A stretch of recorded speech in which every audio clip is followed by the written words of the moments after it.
Have you taken a cognitive No, test? I haven't taken a test. Why the hell would I take a test? Come on, man. That's like saying before you got in this program, if you take a test where you're taking cocaine or not, what do you think, huh? We do not have a living man as president right now. We do not have somebody who is anything more than a mannequin, a semi-warm corpse that is dragged, quite literally at times, by his wife through the White House. Joe Biden does not have the capacity to be president. It's fun to joke and to poke fun at Joe Biden, say, ha ha, look at you, old man.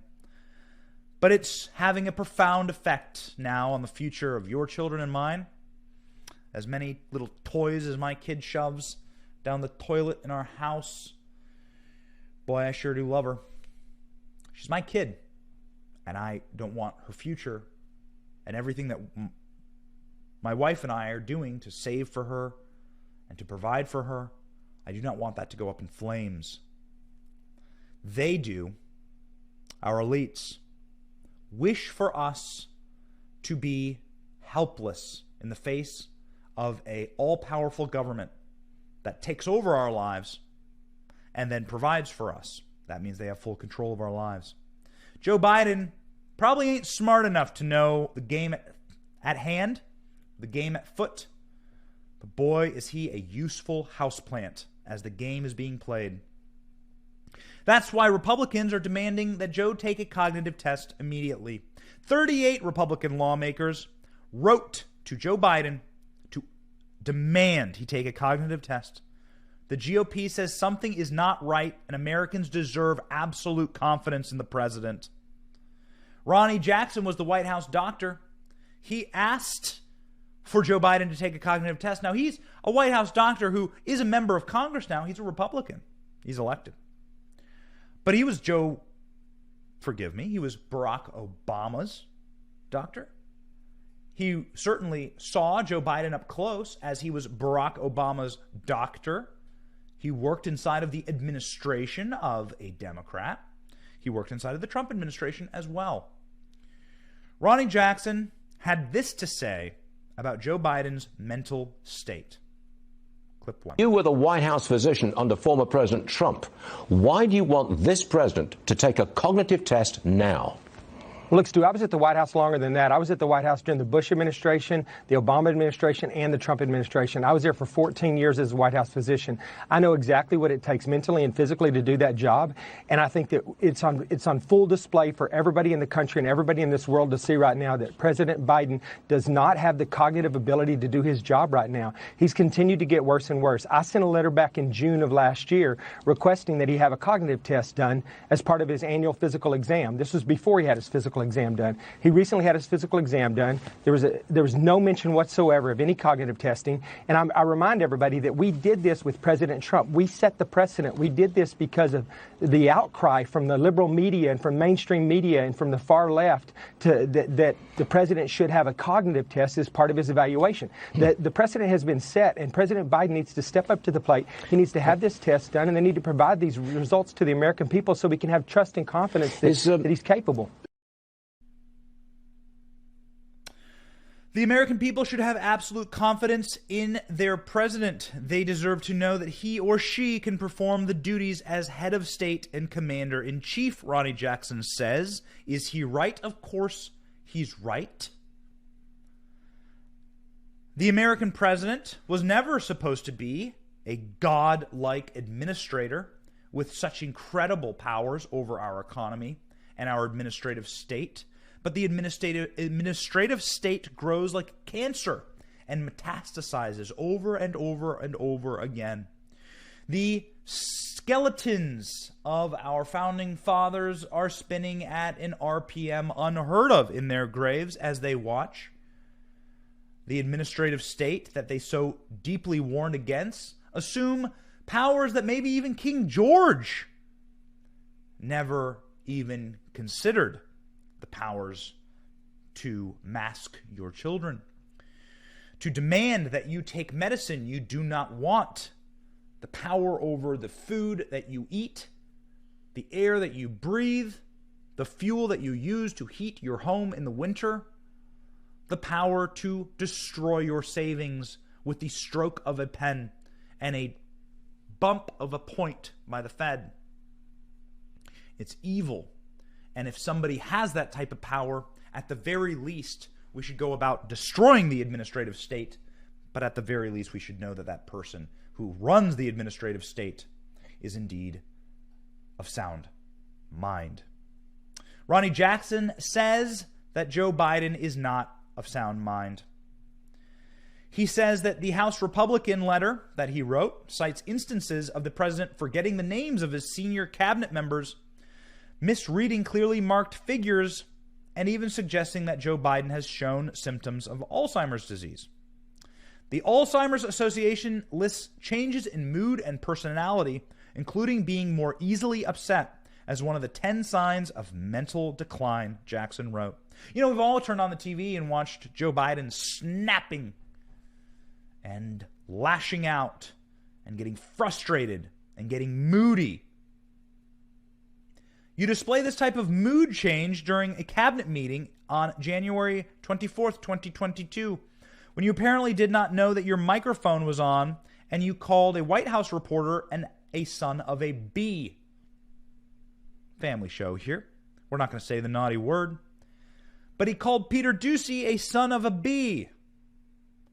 In the letter, he pointed out how former President Donald Trump, who was apparently given the Montreal Cognitive Assessment, MOCA, in 2018 when Jackson was the commander-in-chief's doctor.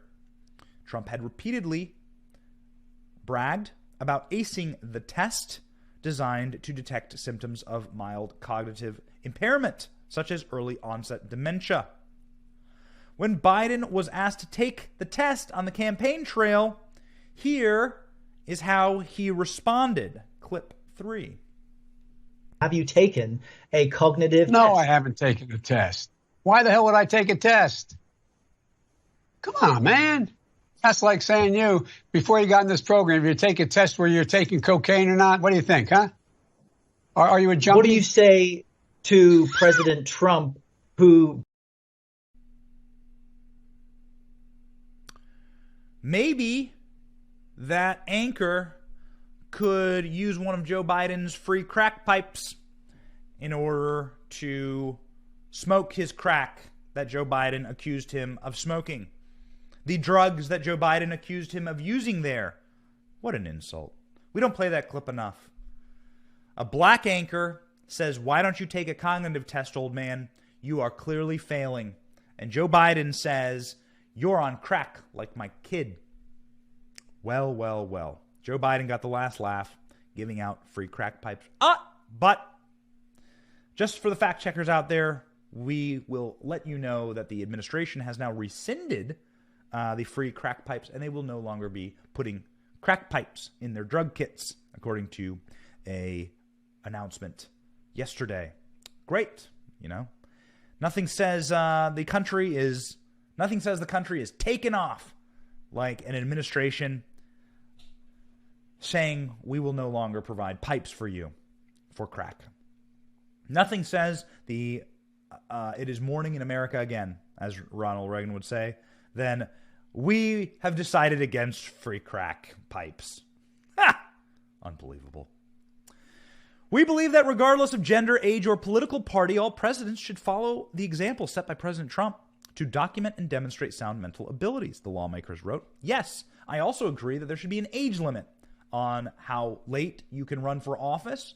I think we can decide on an age limit that after a certain age, you should just not be allowed to run for president. There are age limits for how young you can be. Why not how old? Why are there age limits on how young you can be? Well, because you want someone to be of sound mind and of sound experience. Well, wait a second. How are we not looking into the later years of someone and saying the same thing? Why not? Other legislators who signed include Elise Stefanik. It's a big deal. She's a member of the leadership in the House. And it particularly includes, I beg your pardon, I'll continue from what Ronnie Jackson says in his letter. This particularly includes forgetfulness of ordinary tasks, which you have clearly exhibited in your tenure, Jackson writes to Joe Biden. A recent poll conducted by Politico Morning Consult found that 49% of Americans disagree that Joe Biden is mentally fit. 50% of the country doesn't think you're mentally fit. Dude, you are done. The largest share of respondents, 37%, said they strongly agree that Biden is mentally fit. Okay. 37% of the country must watch MSNBC or CNN or be otherwise deeply misinformed or have no eyeballs at all. Maybe they have early onset glaucoma. We should get that checked out. Number of Americans who express concern with Biden's brain in the mid-January survey is up a couple points to 48%. The confidence in him is dropping dramatically. 46% said in November that the president is mentally fit, a 6-point decline. Biden suffered 2 brain aneurysms in 1988. Why don't we talk about this while vying for the Democrat nomination? He had surgery to treat the life-threatening conditions. He also had a heart condition, which makes the muscle beat too fast, causing dizziness and confusion. It's known as an atrial fibrillation. America's oldest president, Joe Biden. The risk factors that naturally come with age are a concern. The chances of dementia doubles every 5 years after the age of 65, and 1 in 6 people have it by the age of 80. We have for you a compilation here. It's clip 2. Not to insult Joe Biden.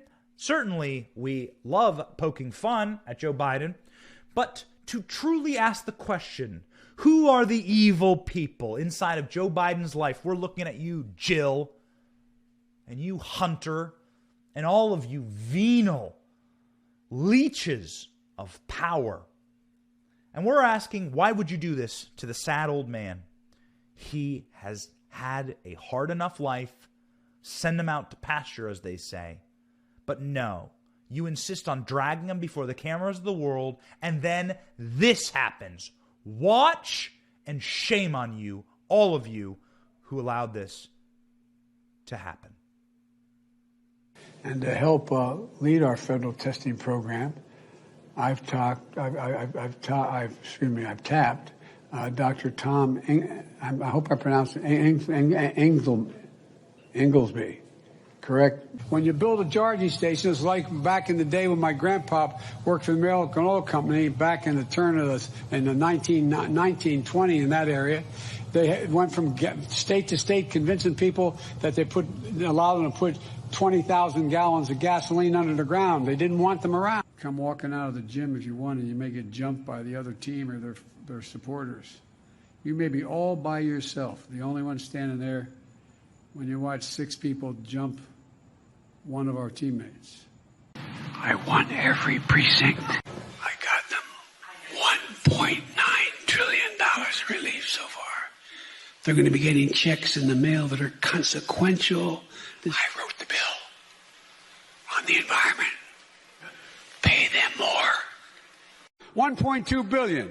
So you go ahead and you stack spaghetti sauce at a store and in a supermarket. You control the guy or the woman who brings out the carts on a forklift. What happened? You stack spaghetti sauce at the store. What happens? The man or woman with the what? That was Joe Biden during the campaign. On the campaign trail. We played you those clips. We showed them to you, and you didn't listen. And now the administrative state is realizing that they have themselves in a pickle. Joe Biden is mentally fragile and collapsing. He is destroying the opportunity that they're having with his own incompetence to totally and completely remake the administrative state. Now, that state is lashing back out at Joe Biden. They're saying, we got the wrong guy, and we are humiliated, and this isn't going to go well for us because we cannot get what we want when there are 100 new Republicans in Congress in a supermajority to investigate and study us. to rip us out of our rat holes and to drag us before the country and expose us, people like Dr. Fauci. They're already promising, with Republican supermajorities in the Senate and the House, to finally do proper investigations into the administrative state. And with the right leader in the executive office, well, that's all you'd need to finally disassemble that administrative state that has been rotting in Washington, D.C. As Dwight Eisenhower said, there is something very, very wrong with our permanent state in Washington. He was shocked. That was 70 years ago. Now, that same shocking state has metastasized to the size of a blob that has engulfed the entire capital city. I lived there for 15 years. Trust me, there's not a single part of the city that is not fully owned, lock, stock, and barrel, including some of your favorite Republicans that you see on television, the Mitch McConnell wing of the party, by the administrative state, the permanent state, the uniparty in Washington. And they're realizing that Joe Biden ain't their man anymore. So they are coming after Joe.